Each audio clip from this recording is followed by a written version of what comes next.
Oke, halo semuanya. Kembali lagi bersama saya tadi konten meracau. Di episode kali ini kita akan full membahas timnas U23 kita yang baru saja berlaga di kompetisi level Asia, Piala Asia U23 yang berlangsung di Qatar. Video ini memang sengaja dibuat setelah timnas kita kalah dengan Guinea dalam perebutan satu slot ke Olimpiade Paris 2024 dengan skor tipis 1-0. Dimana mungkin belum rezekinya kali ya untuk timnas kita bisa tampil di Olimpiade Paris 2024. Kekalahannya juga tipis sebenarnya dengan berbagai macam keputusan wasit yang dianggap kontroversial. Tapi ya namanya juga sepak bola gitu ya. Apapun bisa terjadi, bahkan ke keputusan wasit aja juga bisa terjadi mempengaruhi siapa yang diuntungkan kayak gitu ya dalam tanda kutip. Tapi it's okay, meskipun kita tidak lolos ke Olimpiade, cuma perjuangan timnas muda kita patut diapresiasi karena perjalanannya juga cukup panjang bagi timnas kita nanti ke depan gitu ya. Jadi perjuangan tidak berhenti sampai di sini. Di laga-laga selanjutnya kita tetap harus mendukung timnas dan tetap harus support dan tidak boleh apa ya namanya ya terlalu mengkritik sampai ke personal pemainnya lah kayak gitu ya. Yang penting timnas kita sudah memberikan yang terbaik bagi kita. Kita hanya bisa mendukung dan berdoa agar timnas kita jauh lebih baik lagi ke depan seperti itu. Mungkin sebelumnya kita mau sedikit rekap gitu ya perjalanan timnas kita di ajang Piala Asia 23 sampai bisa ke babak playoff di Olimpiade Paris 2024. Pertama timnas kita itu bergabung dengan grup A kalau tidak salah. Ya kalau tidak salah grup A ya dengan Qatar, Australia dan Jordania. Ketiga negara yang lain itu secara peringkat memang jauh lebih di atas kita. Kalau nggak salah sekitar mungkin statusan mungkin ya. Statusan di mana Qatar sebagai tuan rumah, kemudian Australia langganan Piala Dunia dan juga Jordania termasuk negara yang cukup kuat di Timur Tengah sehingga kita tuh untuk pertama kalinya kan ini timnas kita kan di ajang Piala Asia 23 tuh untuk pertama kalinya tampil gitu. Jadi wajar kemudian ketika banyak sekali pengamat dan juga banyak sekali mungkin orang-orang yang underestimate tim kita gitu ya. Mungkin ada juga yang memprediksi bahwa timnas kita tuh gak akan lolos di fase grup gitu ya. Di match pertama, sorry. Di match pertama aja kita kalah dengan tuan rumah Qatar dengan skor 2-0. Kemudian kita bisa comeback melawan Australia dengan skor tipis 1-0 dan di laga ketiga, laga penentuan bagi timnas kita bisa mengalahkan Jordania dengan skor yang cukup meyakinkan 4-1. Itu adalah permainan timnas yang paling apik, paling enak ditonton, paling satisfying lah ya bagi aku pribadi ketika nonton Indonesia ngelawan Jordania waktu itu ya. Karena kentara banget bahwa timnas kita ini meskipun tampil sebagai debutan namun permainannya tidak kalah dengan timnas-timnas yang memang sudah berlangganan di Piala Asia ini gitu ya. Kemudian kita lolos fase grup nih dan kita menghadapi Korsel. Di laga Korsel di babak pertama kita sebenarnya cukup oke, terbukti setelah kita unggul 2-1 di halftime. Kemudian sayang sekali kita mungkin tidak bisa fokus di babak kedua sehingga Korsel berhasil menyamakan kedudukan dengan skor akhir dua sama di babak 90 menit. Kemudian kita lanjut ke extra time dan lanjut ke babak adu penalti. Di babak adu penalti inilah mungkin faktor luck itu menjadi sebuah apa ya kepercayaan yang mau tidak mau kita percayai gitu ya. Dan mungkin Dewi Fortuna di pihak kita waktu itu sehingga kita bisa menang dengan skor 11-10 kalau tidak salah di babak adu penalti melawan Korea Selatan. Kemudian kita lolos ke babak semifinal yang berarti empat besar yang kemudian kita harus dihadapkan dengan tim yang kuat yaitu Uzbekistan.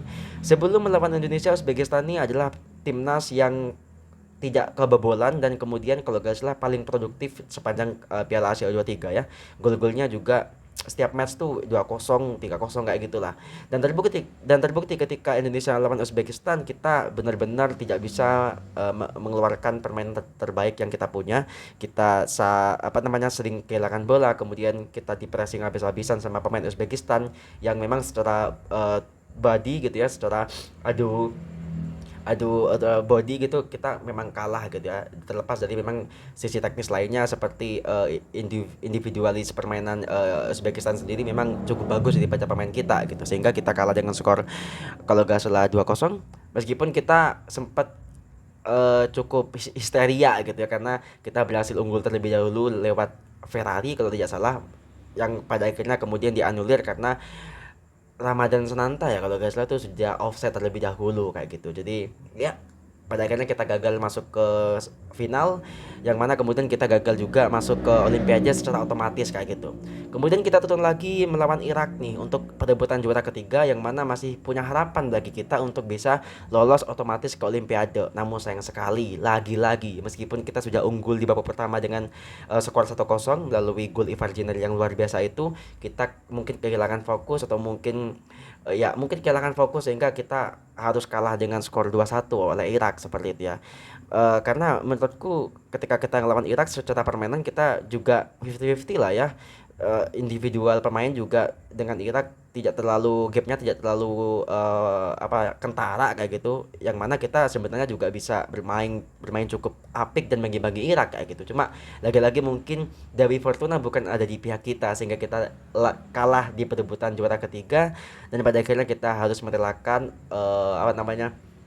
menuju Olimpiade secara otomatis gitu ya. Setelah ngelawan Irak, kita berhadapan dengan Guinea, satu wakil Afrika di babak playoff untuk memperebutkan satu slot lagi ke Olimpiade Paris 2024.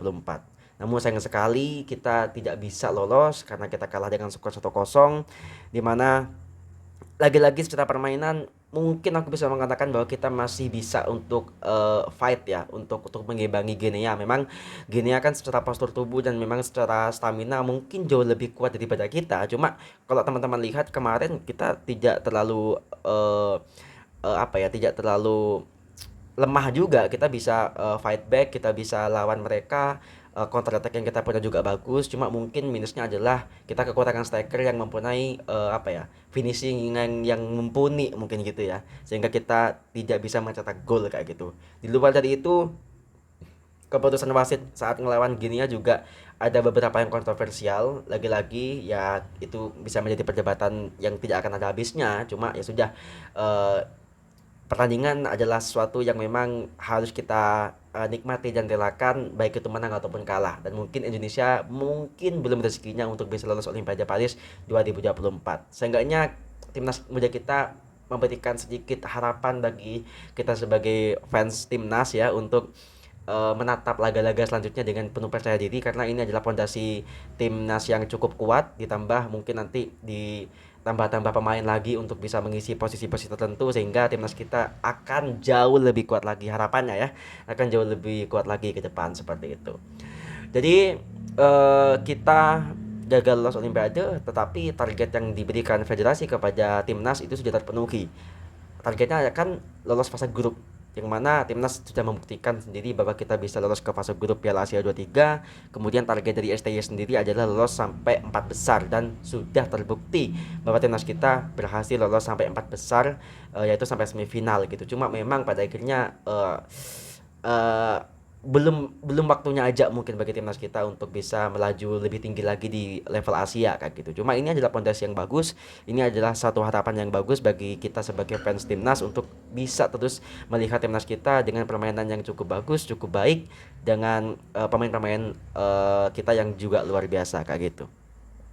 Jadi bagi aku pribadi sih sebenarnya ini adalah proses yang cukup panjang lah untuk timnas gitu ya, karena dengan harapan bahwa kedepannya di tahun-tahun ke depan timnas kita jauh lebih baik lagi, jauh lebih sering lagi bermain di kompetisi level Asia, karena kita sudah membuktikan gitu bahwa meskipun kita baru-baru ini kembali berlaga di level Asia, tapi kita sudah membuktikan bahwa kita cukup layak untuk berada dengan negara-negara lain yang sudah jauh lebih berpengalaman di kompetisi level Asia kayak gitu ya. Jadi eh, semoga nanti di kualifikasi Piala Dunia selanjutnya ngelawan Irak dan Filipina kita bisa menunjukkan permainan kita yang jauh lebih baik lagi, yang mana laga tersebut akan diadakan di Indonesia sendiri, dan semoga aja pemain-pemain kita yang berada di luar juga sudah bisa bergabung dan timnas kita jauh lebih bisa menampilkan performa yang diinginkan oleh pelatih dan juga masyarakat Indonesia.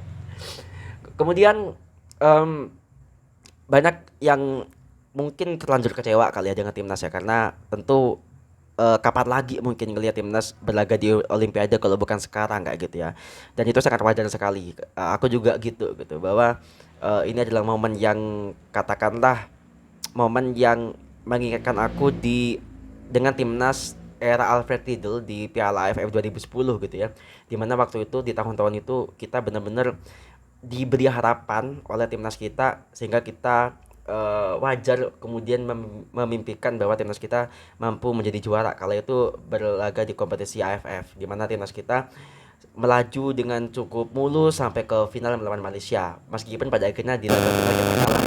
Cuma hype-nya, cuma semangatnya para masyarakat Indonesia mendukung timnas tuh hampir sama dengan hype yang dimunculkan ketika tahun 2010 itu ya, di mana banyak sekali kafe-kafe yang mengadakan nonbar, banyak sekali kemudian warga-warga di kampung, di perumahan, di desa-desa juga mengadakan nonbar untuk mendukung dan mensupport timnas kita gitu ya. Jadi ketika kita punya hype dan vibe yang sama seperti itu, maka tak heran rasanya kita jadi memimpikan eh, gimana kalau timnas kita bisa tampil gitu ya di Olimpiade kayak gitu ya, karena harapannya kan seperti itu. Cuma pada akhirnya ya memang belum rezekinya aja, sehingga kita ekspektasi kita yang tinggi itu pada akhirnya membuat kita tuh kecewa banget gitu ya, kecewa banget gitu, sampai pada akhirnya ada yang menghujat pemainnya, ada yang menghujat inilah itulah yang sebenarnya nggak perlu gitu ya, karena percuma kita menghujat pemainnya gitu ya, karena ya pemain yang ada di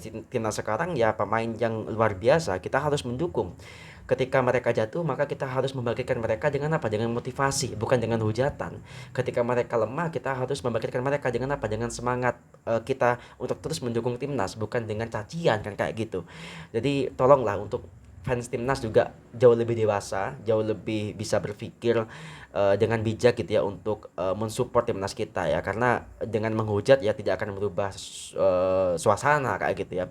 Sama seperti ketika ngelawan Gini yang kemarin kan, yang aku dengar ramai di medsos, di mana fans-fans timnas kita gitu itu katanya sih ada yang rasis gitu ya di media sosialnya Ginia gitu ya, sampai kemudian dari federasinya sendiri mengeluarkan apa ya, semacam statement dan juga seruan untuk stop rasisme kayak gitu ya. Jadi kelakuan fans-fans kita yang katakanlah masih bocah ini tolonglah dikontrol sedikit lah ya. Kecewa pasti semua kecewa gitu, cuma ya ini adalah proses yang harus kita hadapi sama-sama gitu ya. Jadi tolong jangan rasis, tolong jangan menghujat timnas Genia ya, apapun hasil yang kemudian terjadi dengan faktor yang bagaimana itu ya kemudian yang harus kita terima kayak gitu ya. Karena ketika kita memutuskan untuk mendukung timnas, maka kita juga harus menerima bahwa timnas juga bisa kalah gitu. Timnas kita bukan superhero yang bisa terus menang gitu. Ada kalanya memang ada downnya juga, dan ketika timnas lagi down ya ini adalah peran kita sebagai supporter untuk memberikan semangat dan motivasi kepada para pemain dan staf pelatih kayak gitu ya. Jadi uh, kita harus lupakan kegagalan kita masuk ke Olimpiade. Kita harus move on untuk menatap laga-laga ke depan, karena aku yakin di kualifikasi Piala Dunia nanti kita punya chance yang cukup besar untuk lolos ke ronde kedua gitu ya. Mungkin ngelawan Irak mungkin kita bisa 50-50 lah ya. Seenggaknya kita nahan itu udah oke lah.